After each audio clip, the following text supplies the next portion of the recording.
and welcome to Insurance World TV, your trusted source for all things insurance. We're thrilled to have you with us today.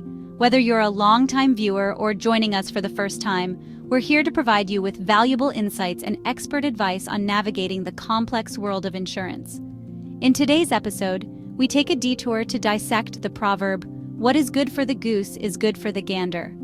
First, let us state here that gander is a male goose. In this species, male is referred to as gander, female is known as goose, and children are called gosling. This is a timeless adage that has woven its way through centuries of discourse, illustrating the fundamental human values of fairness and equality.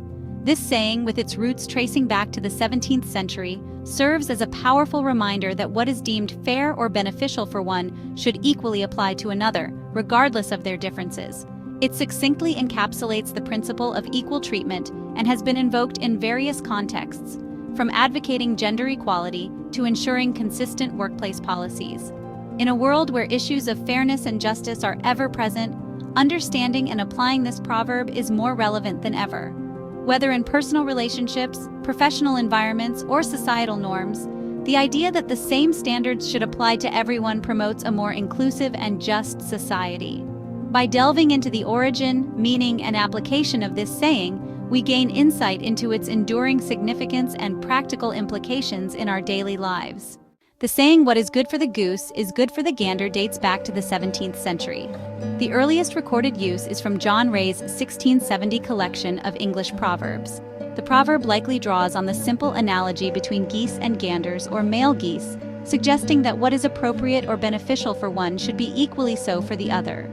The phrase means that what is fair or acceptable for one person should be fair or acceptable for another, especially in similar circumstances. It emphasizes equality and fairness, suggesting that the same rules, standards, or treatment should apply to everyone, regardless of gender, status, or other differences. Application 1. Equality and fairness. The phrase is often used to advocate for equal treatment.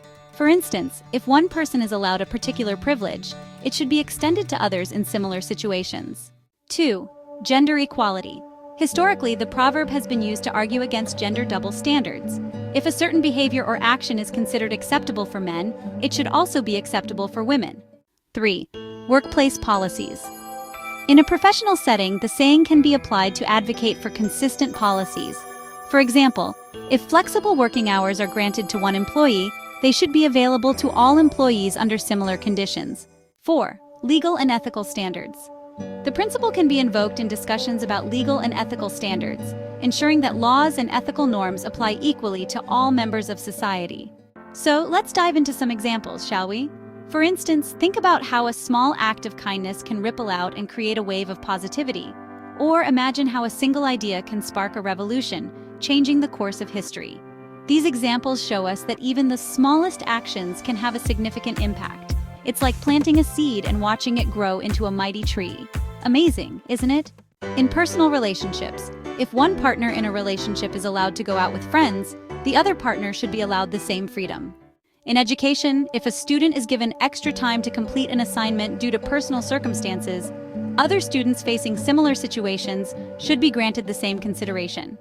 In parenting, if parents set a rule for one child, the same rule should generally apply to their other children to ensure fairness and consistency. The saying, "What is good for the goose is good for the gander," underscores the importance of fairness and equal treatment in various aspects of life. It serves as a reminder that rules, privileges, and considerations should be applied uniformly to all individuals in similar situations, fostering a sense of justice and equality.